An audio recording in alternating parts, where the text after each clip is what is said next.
Hello, everybody. Welcome to this week's episode of I Cast Fireball, an actual play 5e D&D adventure where we go through the campaign Skulls and Shackles.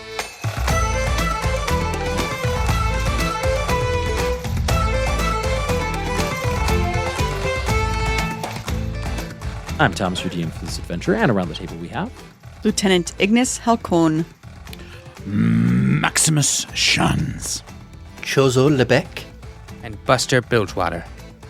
The Sylvan Mask was the location for our adventuring crew, as Ataraxia, their captain, is missing, thrust into the First World, the Fey Realm, and they needed answers. Buster leading the charge with the rest of the crew close behind, Max suffering exhaustion as a result of it, despite 2 inspiration rolls to try to get above it.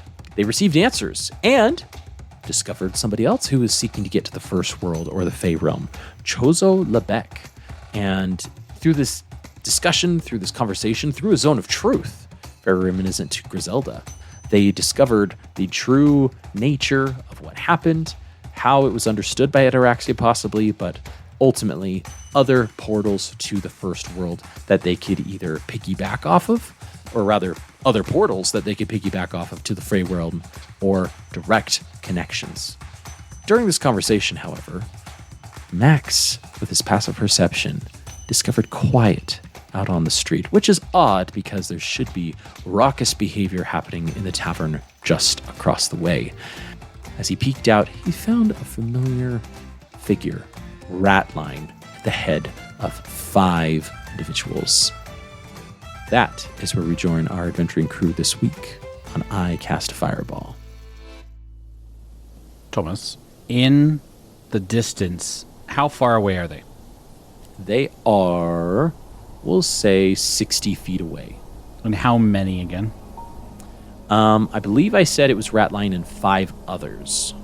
Gotcha. Max will turn to inside of the house and will, as he's kind of still exhausted, but not breathing as heavy, because I don't want to do that anymore.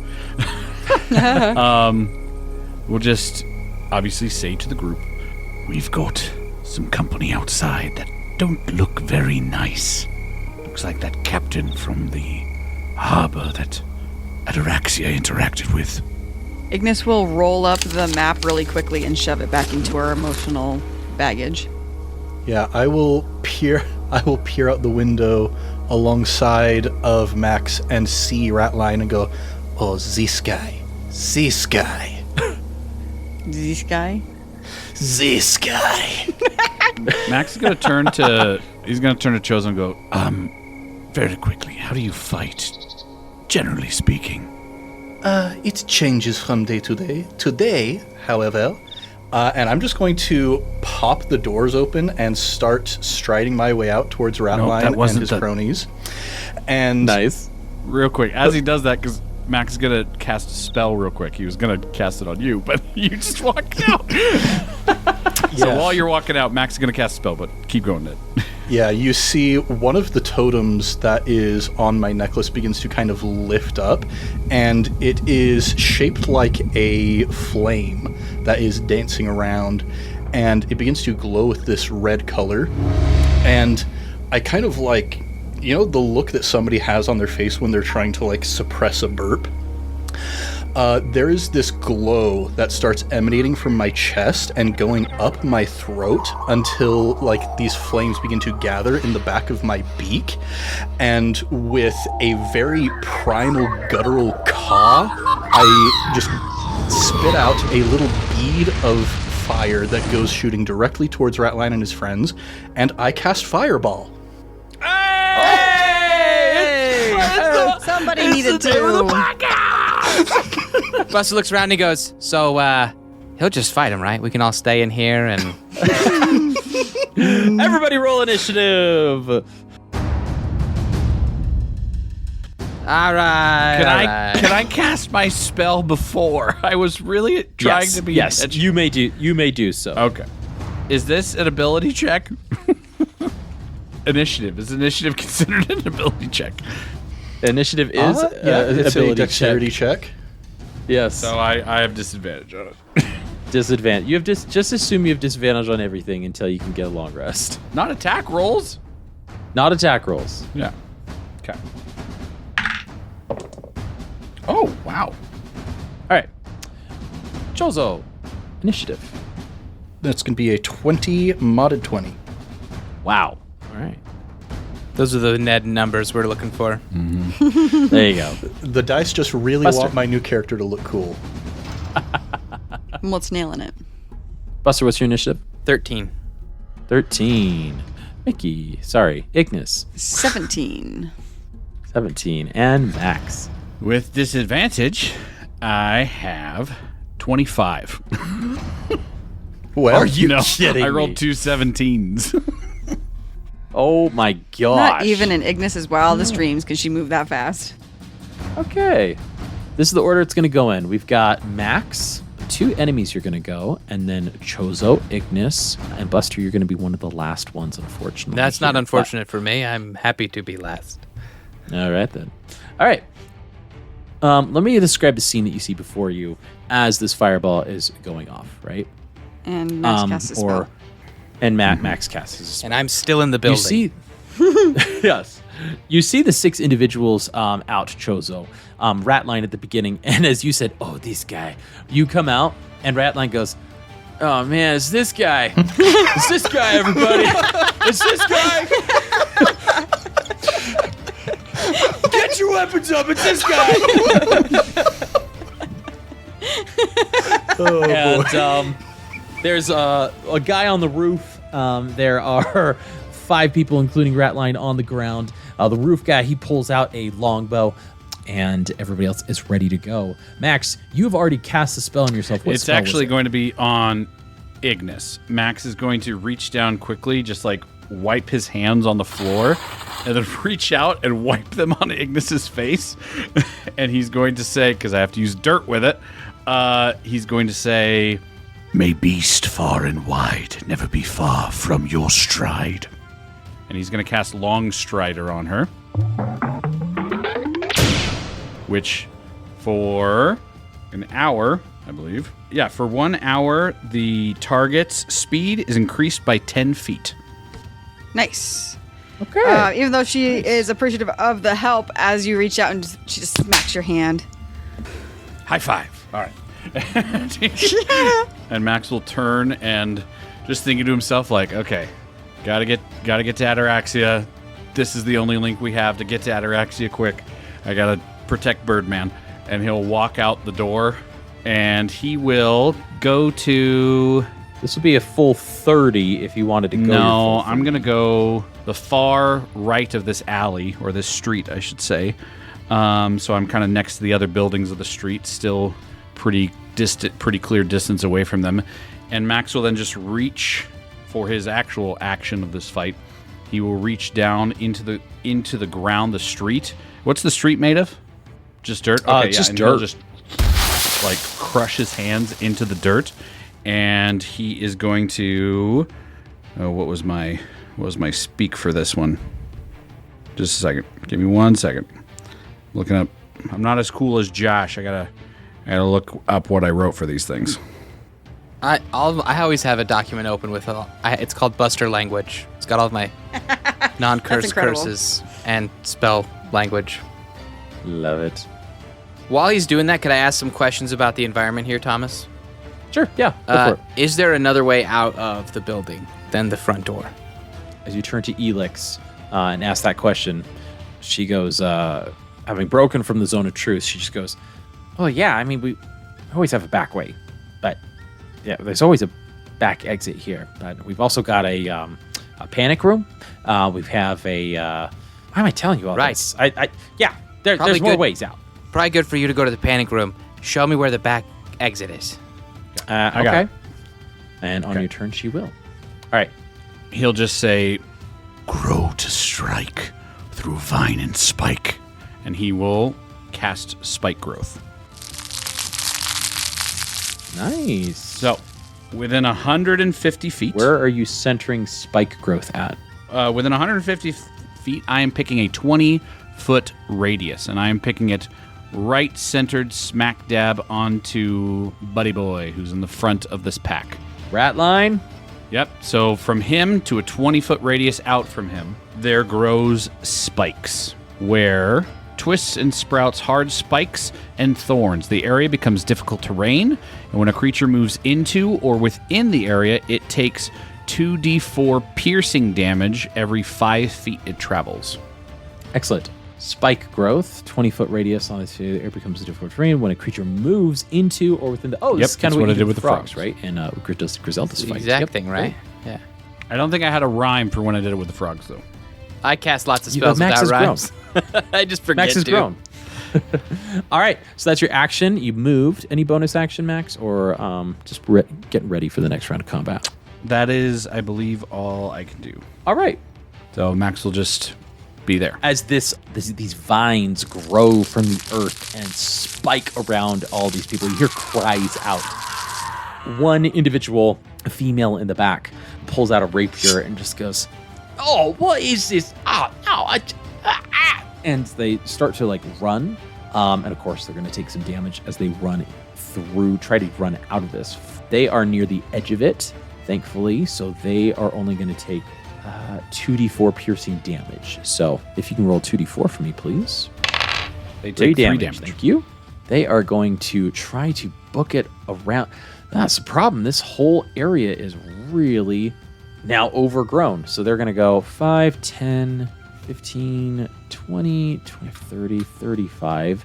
And then they're going to climb up the building here next to one of their allies. They don't have a climb speed, so it's going to be an athletics check for them and their action because they cannot go through this spike growth. I mean, they can. They can. That is not great, however. So they're going to spend literally the rest of their turn climbing up to be right next to the sharpshooter, and that's their go. It's now the sharpshooter's turn, though, who's next in order. So the sharpshooter, the guy on the roof, he is going to get his longbow. And this is a concentration spell, spike growth. So we've got this sharpshooter here. He's going to... The spike growth actually has grown up. I'll say it's grown up the building that he's on, and he's just barely outside the perimeter. He's like, oh! And he can't really move forward, but he can do is aim at you. And he is how far away? 50 feet away. And that should be enough. Yeah, that should be enough for his range here. He's going to pull back his longbow, and he's going to roll to try and hit you, Max. An 8, I imagine, does not hit you. No. Dang. Okay, so he's going to go, get the blue on there. All this stuff will disappear if we get rid of him, okay? Right, yeah. And then Ratline's like, if we're supposed to get, why don't you I'll try my best, all right, Ratline? And so they have now drawn focus towards you, Max. But that's its turn. That's their turn. And Chozo. Yeah, fireball time, baby. Woo! Fireball is a 30-foot... 20-foot radius sphere. So that's going to be able to hit everybody up there, yeah. And that's going to be a DC 17 dex save from each of them. But yeah, again, as I cast the spell, it's not refined, it's not practiced, it's not a very learned or recited thing like the way that our wizard and our ranger cast spells. It's basically like I'm digging my claws into the muck of the weave and just dragging whatever fire energy I can pull out of it to try and just shape into a just primal blast of fire. Dang. All right. I'm rolling for all these people. We've got the one who ran up onto the roof and took their full turn. They saved, so they're going to take 0 damage from this. They're going to take half damage. Well, they have evasion. So they're gonna take 0, unfortunately. Rogues. Roguey things. The sharpshooter failed. No, they succeeded. Sorry. Then the poisoner failed, and then the brute failed. Ratline here, he failed as well. Good. Oh boy. And 17, you said? Ooh, it's pretty high. Yeah, it's pretty good. Yes, it's pretty good, I say. So that's a fail as well. They got a 16. Is this a warlock? Charisma caster? It's somewhat akin to a warlock. But even if you have +4, how can you have a spell save of 17? That's right. It would be 15 because it's 8 plus proficiency plus charisma. There we go. Okay. Not 10 plus proficiency plus charisma. Which is hard because some systems start with 10. 15 is still good DC though for a. Only one other person saved. Only one person, the spellcaster on their side saved. So. All right. Well, the spellcaster gonna have great HP, I'm sure. Of that. All right, we're up to math. 32 points of fire damage. Woo, 32. Okay, that is doing some math now. 16 is half of that. Let me see. Okay, they all, that fire, as it's like this guttural just, and this fire just erupts in. Max, as you've seen a fireball be cast in your adventuring time. This is it doesn't start as one, but it ends up as one, and you see it like almost as if it starts off odd, but then it turns into what you would normally consider a fireball, and just. And they all take a significant amount of damage from that, except for the one who climbed on the roof. Excellent. Any bonus action or movement there, Chozo? Yeah, I'm not going to move, but with my bonus action, I am going to call upon the power of my torchling, and I'm going to bring a little bit of extra fire into this. So the little ball of flame that's kind of circling around my head, I give a little nod to, and it is going to fire another beam of flame directly at the spellcaster. So I'm going to make a ranged spell attack for that. Okay. That is going to be a 26 to hit. Okay, that's a hit. And it's not going to deal a ton of damage. Just 2 damage, but a little bit of extra there. Okay. All right, and this person is to the west of Ratline. And you get the vibe that they're the spellcaster because they don't have any visible weapons, right? And they have more robes or loose clothing, like a typical spellcaster. And she just goes, Ratline, they're targeting me! They're targeting me, okay? Anything else, Chozo? Actually, I am going to Fly. move behind the well. I cannot fly, unfortunately. I can glide, but I cannot fly. I'm going to move. I'm going to do like a little duck and roll sort of thing behind the well. Great. The well that's right in front of the Sylvan Mask here. Yep. And peering around the door jamb, I'm going to look in at Ignis and Buster with kind of a manic excitement in my eyes and just a big grin. And as my beak just opens up in this grin, you can see this exhalation of embers and sparks come out and fizzle off into the air. Okay. He looks at Ignis. He goes, he's a weird one. I don't like this guy. And Ignis, it's your go. As you say you like this guy, I don't like this guy. Oh, you don't? Okay. Who does she like, though? You know what I mean? Exactly. 100%. She doesn't like herself. Ignis, ever the soldier tactician, she will stand at the door, and having been peering out and seeing all of the things that were happening, she sees that her enemies are now in chaos. With that long strider, her speed now becomes 50 for the duration of long strider. So she will use that chaos to dash straight across to the building across from them, 50 feet, which is technically off the map, so I don't know how far back that other building goes. So 50 feet round that and come up on the far side of the building that the people are on the roof of. She's going to go 50-50 and scramble up the back side of that and try and get on the far side of that roof of the people that are standing there. Nice. So your movement, we'll say, is all the way across to get from the Sylvan Mask across the road to another building to get cover, and then action dash behind that building. Yep. And then get all the way up up to the that building to where the shop, and then try to scramble up. Yeah, let's go an athletics check then and try to get on up. I can do that.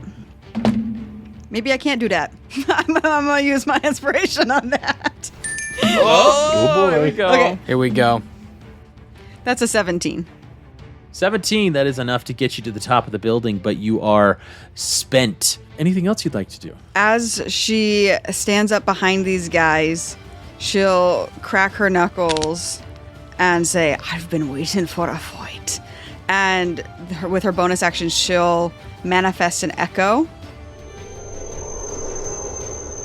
of 2 images right next to each other. I'm only going to use one mechanically, but for this idea that they look at her and she shimmers gold for a moment, and then 2 other Ignises that look exactly like her end up on both sides of her with their bracers on, ready to fight.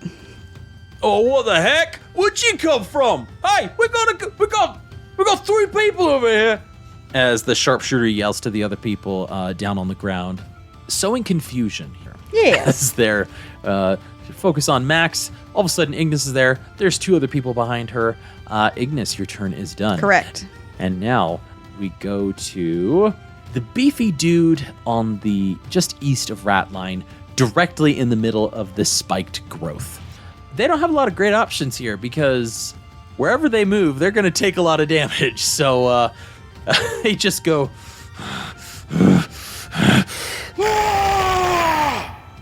and they go into their rage. Oh. And as they go into their rage, they're going to charge you, Max. That's 5, 10, 15, 20. That's 4 times they had to run in the spiked growth. So that is, 8d4 that you're rolling here?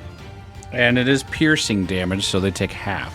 Right. So they are going to take half, so you can roll them individually, 2d4 at a time, and tell me, and then we can, or you can, I'll just say, if for simplicity, if you want to just roll all 8d4, and then we'll have it, we can just do that for speed.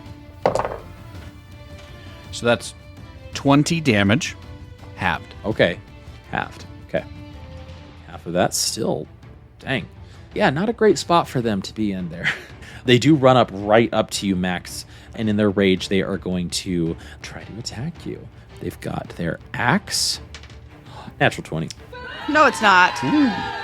It's a natural 20. Anybody have silver barbs? I do have silvery barbs, in fact. Do you two again? Look at that! Look I don't at mean you have to use it, Yep. but I was wondering if your character still had it. I took the Fey Touched feat, so I still have silvery barbs and Misty Step once for free every day. Amazing. Okay. You casting silvery barbs? then, Silvery Chozo? barbs, baby. So what does it look like with Chozo casting silvery barbs, right? Fey touched, correct, but you described the fireball being more guttural primal, right? What does silvery barbs look like? Yeah, what this looks like is I reach out one of my sort of taloned hands towards this barbarian as he goes in for the swing. And you know how, when you're a kid, you'll, play around with perspective with your hands where you'll, try and squish somebody between your fingers, that kind of thing? Yeah, when I was yeah. a kid, for sure. Mm-hmm. Yeah, exactly. I'll place my hand over his chest, right where his heart is, and I will just clutch my fingers, my talons, around his heart and pull the luck out of him into my hand. Okay. Aren't you away from him? Aren't you behind the well? I can see him around the corner of the well. Oh, but you're not actually touching his chest. Yeah, I'm Physically. just It's just perspective. doing got playing it. games with my brain. Okay. All right. So I'm going to roll. Oh, it's still a 21, but it's not a natural 20. That's good. Okay. So That's a big difference. That's preferable. That's nice. who are you going to give the inspiration to then, Chozo? Oh boy, I feel like this guy with the big barbarian right in front of him could probably use some inspiration, but so could the person who's alone on a roof with 2 people. That's true.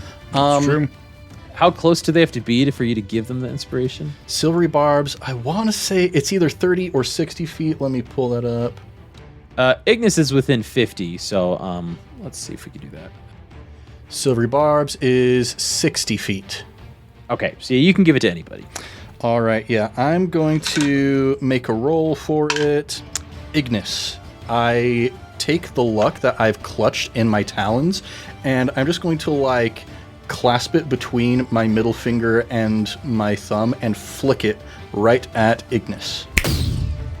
As it shoots right between the guys that she's standing facing and hits her right in the center of the chest and blossoms out for a moment in that shamrock shape. She go, maybe I do like this guy. There you go.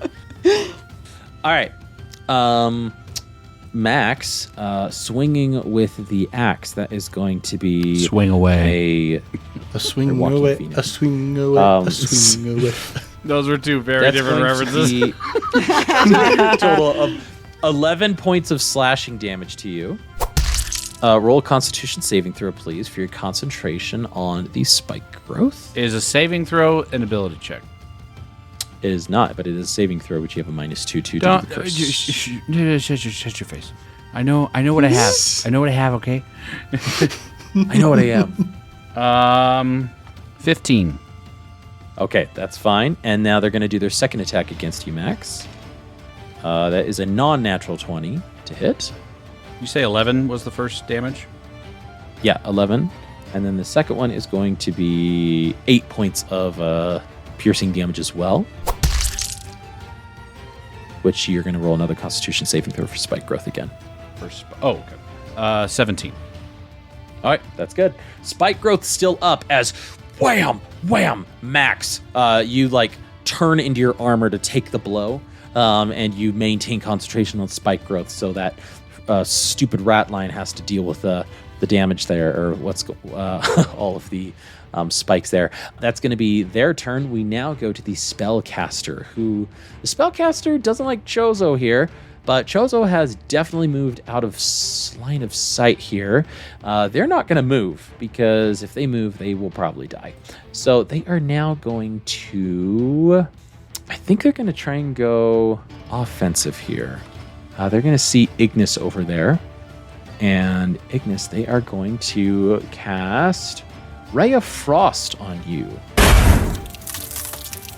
Ray of Frost, they're hoping to... the sharpshooter confused him enough away from Max to point to Ignis to be like, I've got you! And Ray of Frost up to you. That is going to be natural 2 on the die.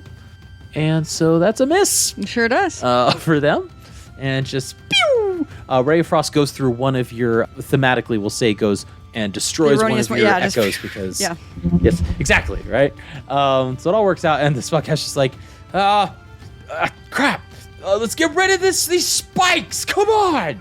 As they have just wasted their turn. Buster, it now goes to you, sir. Okay. You wanted to back know where door. the back door is. Buster's Felix running goes, away. yeah. No. Where would the back Felix is door like, lead? Come. The back door is going to lead west, which would give you... You could either go west or you can go north, which north will take you real close to the spellcaster. West would take you out to more safety, where you can go into other buildings. But then you could go north up like an alleyway and then see the spellcaster and Ratline. Yeah. So it's kind of up to you. I'm gonna go west just so that I can have more sense of my terrain. But I am gonna use the fast bonus action thing. What's it called? The feature, Rabbit Hop, to add an additional 15 feet of movement in a jump. But first I'll follow her to the door, and then as I get to the door, I'll just say, "Put yourselves in the panic room, and don't come out unless you hear from one of us." Okay, we got it. And so just as shuts the door behind you, and you hear After that happened, Buster's standing at the doorway, and he's like, "I should have asked if she knows why he's attacking us." All right, because no intent has been declared at all yet. We've just started fighting, seeing them in the alleyway, or in the street. Yep. So anyway, Buster doesn't care. He doesn't like this guy, and he's going to use the rest of his movement to get up to that alleyway so he can have clear line of sight on. I want to be directly in line with both of them. Okay, It's like up. So what's your total movement that you've got? You said you're adding 15, right? Yeah, I'll add 15, so I'm So pretty it's sure I can make 45? it. My regular movement speed is 30, so 45 total. Nice. You can make it to where the spellcaster and Ratline are in a direct line, one behind each other. And I'm going to use my last level 4 spell slot to cast the biggest lightning bolt I can. And so Buster's going to kind of wave his staff around in the air to kind of coalesce heat and he goes, heated air, now ionizing, and then he snaps his other finger in to get a spark, and he says, then spark to charge, slams the spark into his staff. Oh, my bolt of lightning. Crap. And it's a huge bolt, even bigger than the one he did inside the shop, and it is a DC 15 dex save for both of them, which I imagine would they have disadvantage on being in the thorns like that? I won't say they have disadvantage, but I will say that they're going to take some damage if they do dodge successfully. Got it. Okay. Essentially, and I will say because you came around the back, you were able to surprise the spellcaster where they couldn't get counterspell off. In time because you would just hate that spell. The weight. Yeah, I feel you, but because you came around the back, there was no way that she could have anticipated you would have been there. Yep, right? So that's fair. So they are going to do a dex saving throw here. So spellcaster, DC 15. they rolled a 15 on the dice, -1. It's a 14. And then Ratline here, natural 2 on the dice. That's a fail. Okay, and it's 9d6. 96. I'm sorry. 6 damage. That's 37 points of lightning damage, and and it's 100. It's 100 feet long, 5 feet wide. So, just this huge lightning bolt cracks through them, and it alights anything on fire that's not being worn that is flammable as it kind of cuts through. 37 points. The spellcaster sees you too late, and she starts to mutter counterspell. Like you hear her say, like, you hear her like start a phrase of counterspell in her own phrase of it, being like, "Well, what you cast, you have," and then just blasts through her chest, and she's like, ugh. She falls down onto the spikes. Just char around her clothing and robes as she is on the ground. Ratline just throws his back, arches, taking the 37 damage. And I'm just gonna yell, "You're making a mistake, Ratline."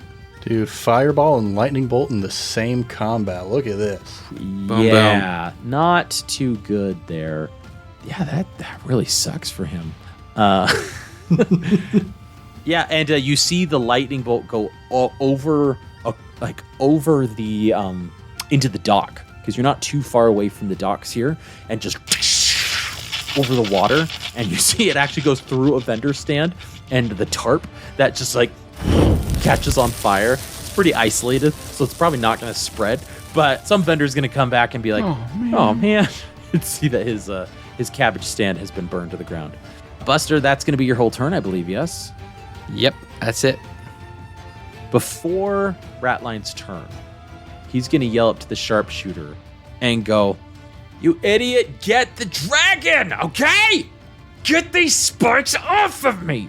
And he's going to command him to take one action. Oh, he's a battle master. The sharpshooter is going to he's going to shoot one more time at Max. Max, I'll say you get partial cover though, because the barbarian is right in front of you. So you're going to get a +2 to your AC here. Dang it. All right. I imagine a 11 doesn't hit. Nope. All right. As he goes, all right, I'm going to Gary, get out of the freaking... goes off and just right into the dirt, right next to you. Not successful. It is now Ratline's turn. And Ratline,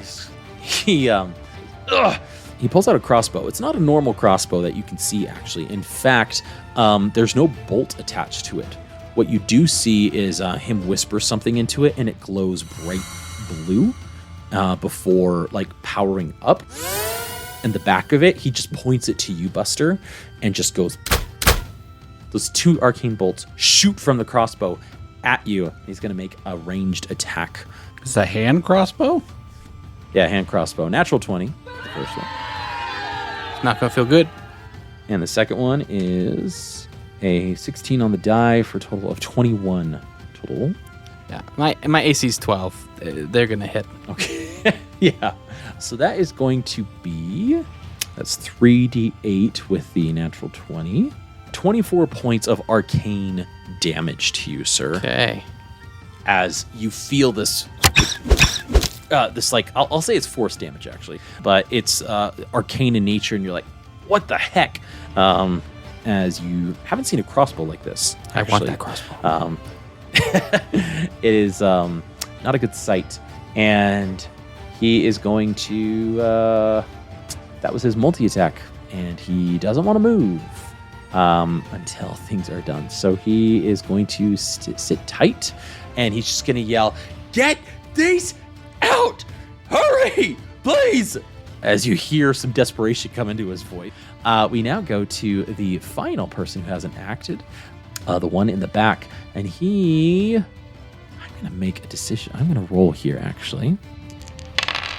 Okay, this person is going to run north, off the map, away, and gone. And you can hear Ratline saying, you can hear Ratline yell, Tardy, if you leave, so help me, you'll be dead. As Tardy just I was worried he was going to get more people. That's great. and too scared to join in the fight, as things have happened quite drastically here. Folks, that's the end of our first round of combat, and we jump to the top. Max, we jump to you. All right. Bonus action, Slayer's Prey on the big brute in front of me. All right. Then, Max just looking up at him, he's going to breathe in, just start coughing because he's still exhausted. He's like, He's still asthmatic. just boom. He'll use his breath weapon. His breath weapon. Not as dramatic God. as usual. It's just boom. And he will, the guy in front of him needs to make a dexterity saving throw. Oh gosh, it's only 20 feet, right? 20-foot line. It is a 15-foot cone. 15 foot. Okay, yeah. Dexterity saving throw, you say? Yes. Natural 1. Oh, okay. He's going to take 2d10 thunder damage. Thunder. He can't half. That's true. You cannot. 9 points of thunder damage. And then I will extra attack with my crossbow. Very nice. And you don't get disadvantage, right? Because you have the sharpshooter feat. Yes, correct. Or no, I have the crossbow expert. Ah, there you go. That's right. Crossbow expert. Allows for 5 feet, and there's no. Go for it, sir. That is. Ooh, that's not good. That's not good. 15. That just meets. Ooh, okay. All right, then that is going to be 1d10 plus an extra 1d6 with the Slayer's Prey. That is, plus the attack bonus. That is 18 points of damage, halved to 9. This guy is looking very bloodied. Not great, but still standing and still frothing in the mouth. And anything else, Max? That is my turn. All right, we now jump up to the one on the roof. The female who has not done anything but climb a roof runs over to you, Ignis, and say, "Get off the roof! Get out of here!" And is gonna try and attack you, and is gonna do multi-attack. First attack. That's a 9 to hit. A 9 misses. As she just slashes, Ignis just ducks straight underneath it and comes standing up again. And then the second attack is a 7. A 7 also misses as she does a couple test parries or a couple of test thrusts forward. Ignis expertly moves and dodges out of each range. And they just go, crap. And they're going to spend their bonus action to disengage. And they are going to... Stupid rogues. Actually... Jump off the building down. Into the thorns? Not into the thorns, Into the thorns. Ned. Come on. Why not? Isn't it all What do right you there? think they're an idiot? They're an idiot. No, they not into the thorns. into the fire, maybe. Hey, every rogue has their thorns. Oh, wow. My gosh. Jacob. You've been holding on to that one. Oh, yeah. How could I not? That's inspiration. I already have inspiration. I give it to Mickey.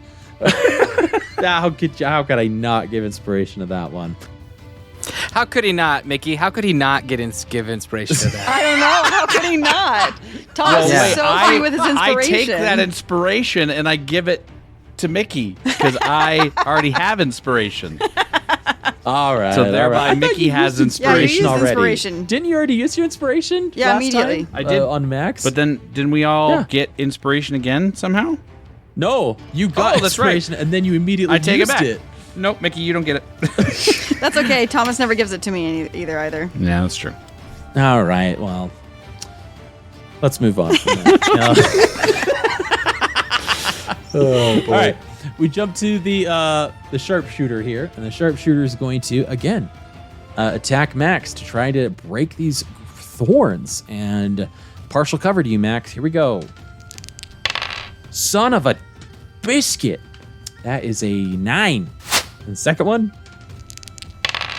Ooh, it's not enough. It's a 14. Nope. All right. The sharpshooter's like, this guy's bobbing and weaving. I can't get a beat on him to save my life. And you're just standing there. You're not bobbing and weaving there, Max. It's just right in the dirt all around you. At the end of his turn, Ratline is so desperate, he's going to actually command him one more time to try to hit you, Max, to try to break concentration on these thorns. Here we go. Last roll. 14 again. And Ratline's like, you're useless. You are pointless. You're useless. You're dirt. Okay? You're dirt. Chozo, goes to you. All right. Seeing that these thorns are probably going to be staying here for a while, this is not looking like a melee confrontation. This is looking like a ranged confrontation. So I am going to call upon the powers of Orzi, the Maimed Duelist, to use the After Image trait as a bonus action. I can move 15 feet in a flash without provoking opportunity attacks. I'm going to just shoot myself right up onto the roof of the Sylvan Mask with my bonus action. And then, as a token of gratitude to the Maimed Duelist for the abilities he's given me today, I reach up to my necklace and I take in my right hand the totem shaped like a sword, and in my left the totem shaped like a bow. And I look over at the sharpshooter on the other roof and say, let's see what happens when the power of a true sharpshooter is called upon. And I'm going to perform my... Make sure I got the terminology correct. I feel called out. True sharpshooter. I'm going to perform my rebinding ritual, and I will hold the totem of Orzi the Maimed Duelist up to the third eye on my forehead and give a quick little nod of gratitude for granting me his abilities. And when I remove my hand, there's just like a little mote of light on my third eye, and then I will take my other hand and place the totem of the bow up to my head, and I will bind myself to the spirit of Hoyi the Archer. And as I do, the feathers of the ruby-throated hummingbird plumage all just blow off into the wind. And I no longer have that weird after image sort of effect that you can see, but instead my eyes, when I open them back up, they are this bright, luminous gold like an eagle, and spreading out from my eyes, this brown plumage with tan edges around the feathers like that of a stellar sea eagle start taking over my face as I have rebound myself. And then I reach onto my back, and in preparation for my next turn, I'm going to pull out my bow and an arrow, and I'm going to set myself up right behind the chimney, so it's exactly between me and the sharpshooter, and prepare myself for the next turn. Nice, that's sick. So use your action to do the rebinding, moved and bonus action. So not readying in action, but at least preparing yourself for when your turn comes back around, correct? Correct. And I'll be just one further to the south, so that chimney is right between me and the sharpshooter. All right, there's a chimney giving you total cover between you and the sharpshooter, exactly, just in case they start aiming correctly. Just in case they start doing their job. just in case. Chozo, that's your turn. We jump now to Ignis. Ignis, seeing that the spike growth is still out there on the ground, she will surge forward and throw her entire weight into that sharpshooter and try to shove him off of the roof using one of her attacks while also dealing force damage to him as she just absolutely smashes into his gut, trying to force her lighter body weight against his. Nice. Okay. So you are doing an attack or just a shove? An attack and then a shove. Because the shove action replaces one of the attack actions. That's right. So to hit him, I got a 16. Oh, that's a hit. It does, that was pretty good. 10 bludgeoning damage into him, and then tries to shove him off of the roof. Great. And what do I roll for a shove again? I think it's your athletics versus my acrobatics. I feel like that's always the or is it athletic versus athletic? I think the person shoving is athletics, and the person receiving can do either. You can choose. I think it's either. Yeah. You have to hold with strength, but you can try and get out with strength Correct. or speed. Yeah, that's like grapple That's and all right. of those two. I looked it up. But All I right. didn't see. And I think they changed that a bit with 2024, but we're doing legacy rules, right? Yes, we are doing legacy rules. Correct. And rolling. Natural 20. She will action surge, and seeing that Well, don't as you have a... Huh? Because it's a combated roll, right? Yeah. For the shove? Yeah. Or for this... Yeah. And so, what did you roll for the second attack? Because you roll to see if your right. shove. You're right. beats You're him. right. Natural 20? No. Stop. Natural 20. Wait, Two what natural happens then? It's 20s contested. shoving on each other. Oh my gosh. Well, it's still the total, right? It's still a total, and I think exact this will probably be more than success. mine, but because mine's a 23. 23. This guy's all dex. Well, didn't you roll for acrobatics? Oh, that's right. Yeah. There we go. Yeah, so he got a 24 for that one.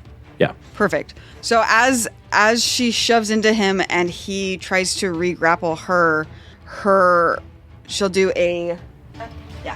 with a bonus action, her celestial revelation, her wings will come out and she'll action surge and try and do another shove. All right. Just really doubling down into his stomach, trying to shove him off. All right. So we roll. Yep. That was only an 18 that time. Well, I only got a 17, so Ooh, 13 on the die. great. As you shove him, he falls a good 10 feet down on the ground, and he's going to take a d6 of damage. And then he entered the spikes, which So is he another takes 2d4. 2d4. Yep, go and roll 2d4, sir. 4. Oh, gosh. And they're prone. Is he still alive? Is he still moving around down there? Oh, yeah. All right, then she will, using her wings, will fly up and dive down feet first onto his chest with her last attack. Oh. Okay. It was an action surge, so I had 2 attacks, but she used a Let's shove as the go. first Yep, attack. That's true. That was a 24. Well, this would be with advantage because it's a melee attack and they're Sure. prone, right? No. I don't prone know. is not. Prone doesn't get a melee disadvantage. Yeah, melee has advantage on prone, It's melee. and ranged has disadvantage right. on Yeah. prone. That's right. okay. That's right. It's still a 24. 24. Yeah, it's a hit. He's like, oh, no, don't jump on me. And you see, like, a little bit of spittle and blood, like into the air as you land directly on his chest. That's 11 bludgeoning damage. And then, as she looks over at that rogue that's running away, Right next to you, actually. Just like, you look right into their eye, and they're like... You mean the one that ran Just- further away, like the one that hasn't engaged, or you mean the one that's right No, there? the one that fell down from the roof. Okay, They didn't go in the Um, spikes. I'm sorry, Mickey. Are you talking about the one that went forever away? no, that the was, one that's right there that jumped okay. down that wasn't in Okay. the spikes somehow right there. Yep. Same person. Right on the edge. Same person. And they're like, And as she looks, right next as to they you. make eye contact, Ignis's echo will do the same leaping attack from the roof. good heavens. All right. Because that's an Unleashed Incarnation, which is a 21. Only 6 points of damage. Ooh, and wait. Sorry, I forgot I had my wings out, which also adds 8 damage because it's level 8. Oh my gosh, so 14? Once per turn, you deal extra radiant damage equal to your level. Okay, so his was 11 plus the 8, which is 19 bludgeoning, his last one. And then to her, it was 6 plus 8, whatever that's 14. Yeah.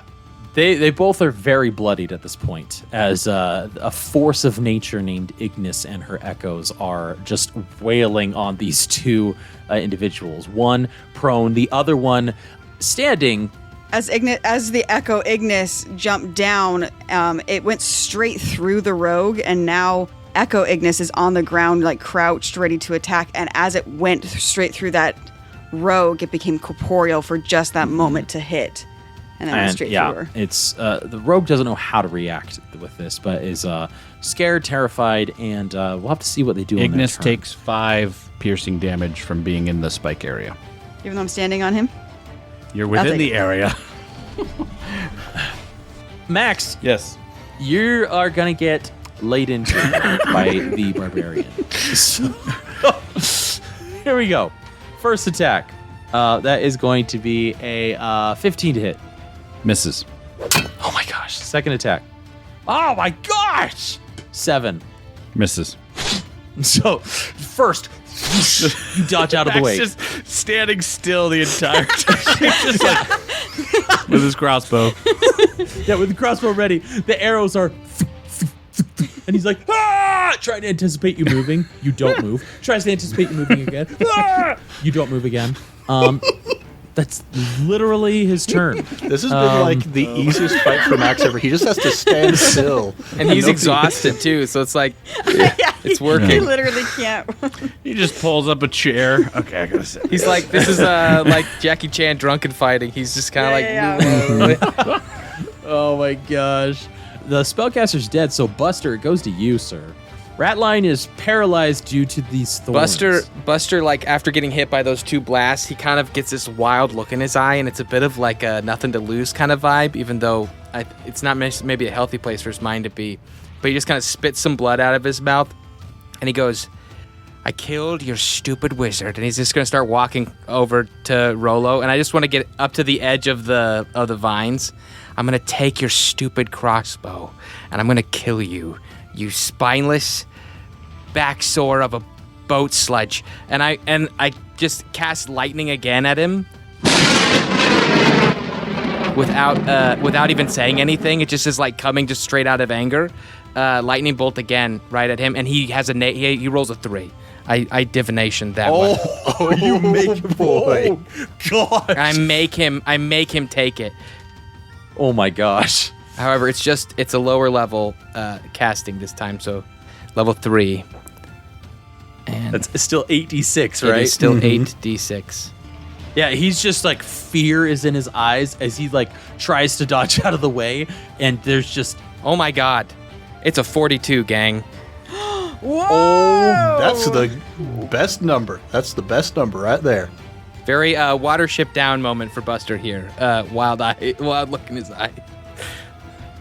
Yeah, Buster, you've explained how it's done, but is there anything else you want to explain as he falls to the ground? No. Yeah. Buster just stands there like with his staff raised, smoke emitting from the whole place. As Ratline grabs at his chest, drops the crossbow, and like the second bolt that's gone through him in the same place. At first, it was just like a tss, and like you could see like a black char. Now that char has extended to be beyond repair, irreparable. And Ratline wordlessly, soundlessly, like mouth moving, trying to grasp towards you, grasp at his chest, and just falls backwards into the spiked growth, dead. Lightning does strike twice. That was a good one, man. Anything else, Buster? No. As Ratline's turn was going to be next, they go to the top of the round with Max.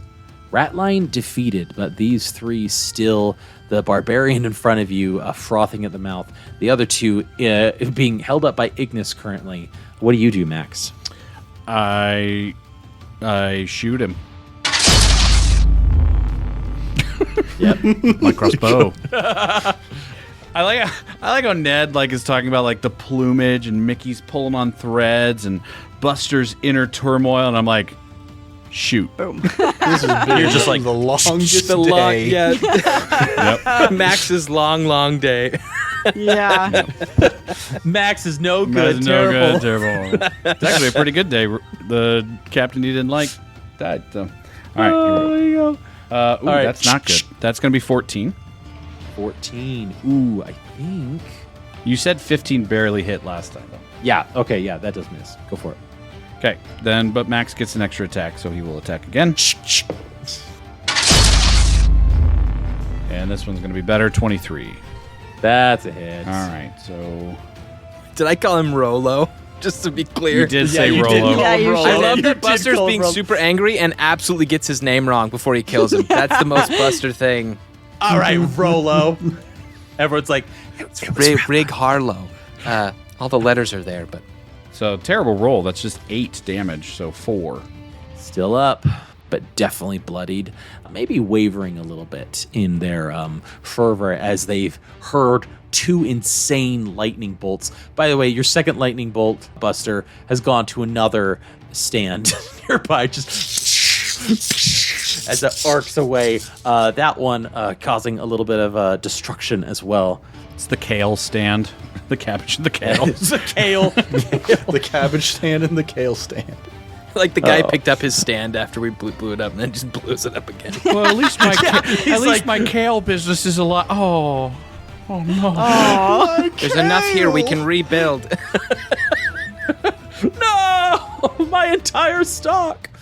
Yeah, this barbarian may be wavering a little bit, Max. Anything on your turn, though? That was your action to do the double attack, right? That was actions. Nope, that was it. All right, we jump down to the terrified rogue who has been this spectral but somewhat corporeal, this weird thing in front of her, which is Ignis's echo. And they see that Ratline was just defeated so soundly, where Ratline literally didn't move at all this entire battle because of the spiked growth and kept ordering people to get Max, all of which failed.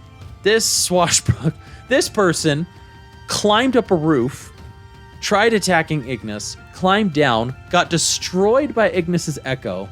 They're going to try to hightail it and run away after their buddy, just going north and trying to leave. It does provoke an attack of opportunity, Ignis, if you'd like to take it. Yeah, I Aren't figured. they a rogue though? I'll roll to see if they disengage. Stop helping him, Max. He just played one. He knows. I he have to played advocate one. for the rogues. I have to advocate for the rogues. So they are not thinking straight. They rolled a 2 on the d20 that I rolled. So just fear overtaking them. It's a 24. Yeah, that's a hit. As Ignis looks over and watches the rogue start to run away, she sees there's an echo right there, and as she pulls on that thread, an echo just appears and clotheslines her for 11 points of bludgeoning damage. That's awesome. Unconscious. Just knocked out clean. Just Three Stooges almost like, and just flat on their back. Yeah, they are completely done. The sharpshooter on the ground is going to take out their knife and try to stab you, Ignis. Or just do stabby stab right after another. That is a non-natural 20 to hit. That does hit. And a 23 to hit with their dagger. Why? Why on earth? The dagger. Why? Good heavens. Son of a... Now, the sharpshooter is still prone, yes? Still prone, unfortunately. He has disadvantage on attack rolls. Oh. So the first one hit. We can't let you have this. So now you can do 2 more. We can't let you have this. I rolled the 16 and 18 both Nice. times. Yeah, so 16, it hit. 18, Both hit. 16. It's So they both hit. 2d4. Yes, right here. All right.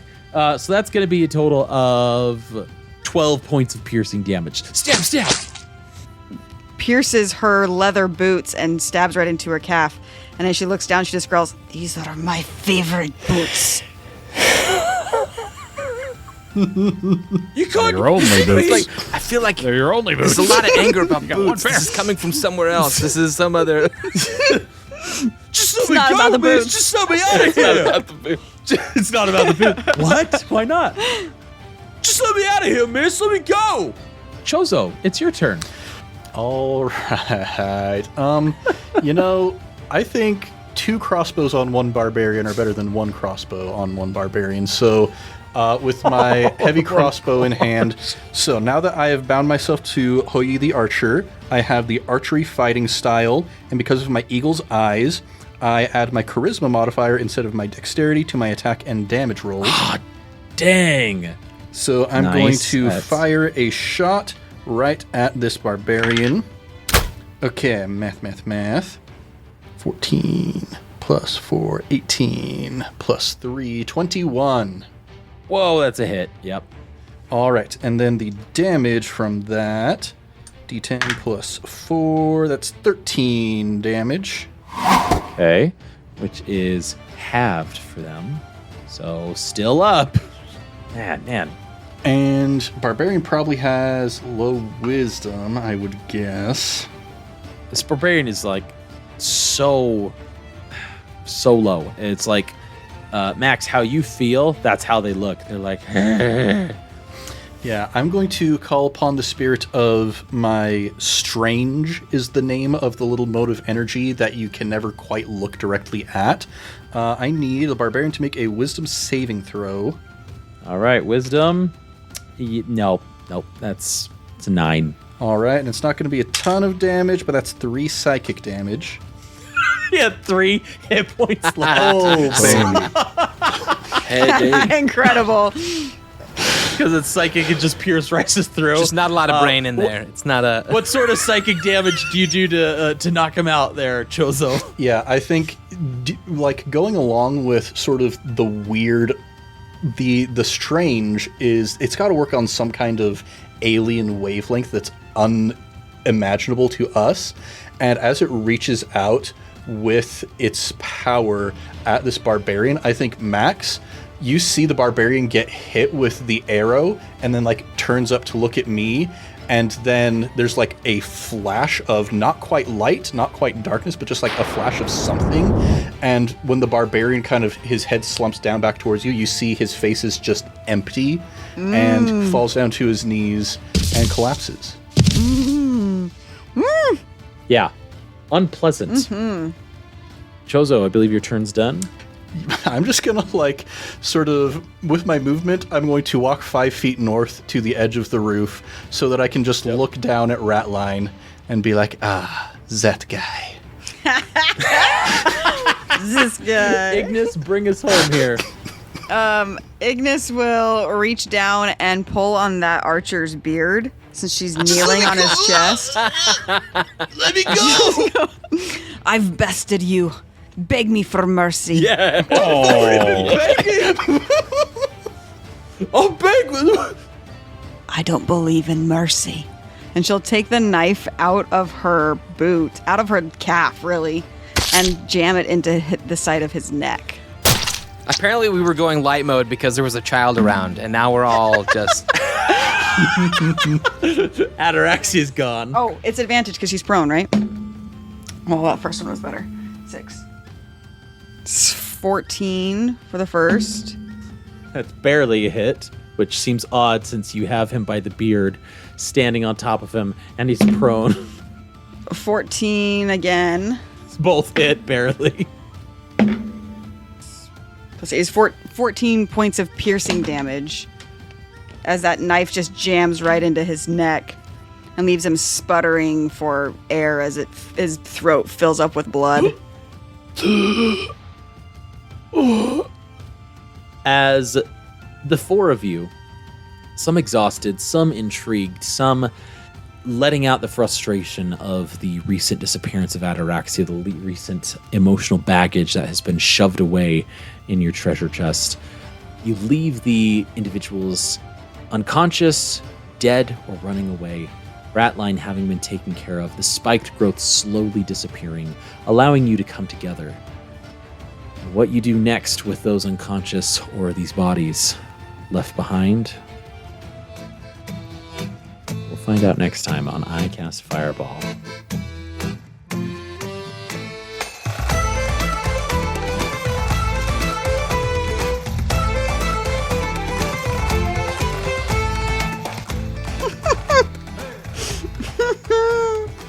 What a fight. What a Dude. Yeah! what a shoot first, ask questions never type of group we are.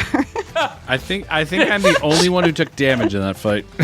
I took a little bit. Oh yeah, that's I right. took You got stabbed quite in a the bit of boot. That's damage. Right. Oh, I'm Oh yes, sitting we pretty did. up We here. took some damage. That's right. Oh, speaking of which, you all level up. Level 9, I'm a baby. Level 9. I'm gonna take that crossbow, Thomas. I'm gonna take that crossbow. We'll make a note of that. Wait, I'm the crossbow guy. It's a hand have a crossbow that special fires one. magic bolts. I want to No. You all level up to level 9. Yeah. Let's go. Our proficiency goes up. It does. Yeah, baby. Oh, proficiency going up. We're on the way up. On our way. I heard you, All Jake. right, I heard it. Mickey, I know. what level are you taking? Fighter all the way, baby. Baby, do you want to roll or are you taking I half? take the half every time. All right, what's your hit points at now? I don't know. D10 is 5 Great. plus 1 is 6 plus my 2 constitution, 6, 7, 8. 76. 76. Very nice. Max, what are you taking? Ranger, and I'm gonna roll. Away. D10. Baby. Where's my tens? That is, that's bad, but that's why you roll. I got a 2. Oh, Is it, bummer. oh, you got a 2 on the die? I got a 2. Oh, bummer. What's your total HP? It is now 63. Nice. Buster, Josh, what are you taking? Divination wizard. There we go. I rolled a 2 You gonna plus roll? 2, so I add 4. Oh, man. What's your total? My total hit points? Yeah, total hit points. Hang on. Total hit points is 59. All right. Finally, Ned. What Yes. level are you taking? I will be taking my 9th level in Binder. Nice. And I'm going to roll for that. That is a 7 on the D8 Woo! Nice. plus 2 con. How many- That brings me up to 68 hit points. All right. Very good. We'll have to find out what some of our fun abilities are next time on I Cast Fireball. Josh, Mickey, Jacob, Ned, thank you so much for joining. And listeners, thank you for joining on this especially long episode with crazy combat here. It's been a blast. It's been good to get back into combat and leveling up. So we hope you enjoyed it just as much as we enjoyed it. If you did enjoy it and want to tell us, you can shoot us an email at icastfireball2020@gmail.com or at our socials at icastfireball20, where we will possibly shout you out. You can also leave us a 5-star review on the podcatcher of your choice, where we'll shout you out here. For instance, we're going to shout out Kim Jin Zam. They left a review called Fantastic! 5 stars. So much fun. A well put together game with amazing podcast quality. We can thank Mickey for that. With cast members who demonstrate wonderful improv and storytelling, a joy to watch unfold. King Jim Zam. Zam? XAM? Sam. Thank you so much. Thank you so much for the review. Also, I want to shout out another person here. We are going to shout out someone who shot us an email. This is Morgan. They are drafting this while enjoying the perks as being a patron of ICF. They've started listening back in March at the behest of their friend Ainsley, who ended up being one of their friends. And they said, thanks to this podcast, they had something to bond over and something to talk about, which I love hearing stories about that, of like people meeting or like bonding over like the shared experience of listening to a podcast together. That's how one of the big, I mean, there's many ways, but me and Ned, we talked about it so much, but when we listened to Sneak Attack, it was because we both were listening to it together and chatting about it as it was unfolding. So, but I want to shout out Morgan in particular, because Morgan actually made crocheted dolls of our characters from season 1 and started on season 2. They are incredible. Very cool. So cool. So cool. We posted them in the patron exclusive Discord, which you can go to patreon.com, icastfireball20, and look at the $5 tier and join in. You can see that art too, but we need to get these out as well. They're just incredible. They're so good. I wish we had a million of them. Morgan, you're awesome. Thanks so much for reaching out, and don't forget to keep that fire going, Morgan. If you want to be shouted out on a future episode, shoot us an email. But if you want to interact with us more regularly on the daily, go to that patron-exclusive Discord that I chatted about. Shout out to ICAST Improv Tabletop, of course, where they also have a Patreon, where they have bonus episodes, bonus podcasts that they're doing right now. This one that they've got going on is using the Dungeon World TTRPG system, where they're going through a Viking fantasy, right, Ned? That is correct. We have 3 different groups that are trying to tackle Ragnarok from different angles, and we just started recording with our second group, and one of the characters is literally a talking dog. And if that's not up your alley, then I'm sorry for you. But if that's not up your alley, go look at the first group that already finished recording and doing their portion, and then come back for the third and fourth. But don't forget to leave them a 5-star review on the way out. Lastly, don't forget to like, subscribe, and share with your fellow friends and wacky adventurers. But until next time, I'm Thomas, your DM, and around the table we have Lieutenant Ignis Halcon, Maximus Shans. Chozo Lebec. And Buster Bilgewater. Let's keep that fire going, everybody, and we'll see you all next.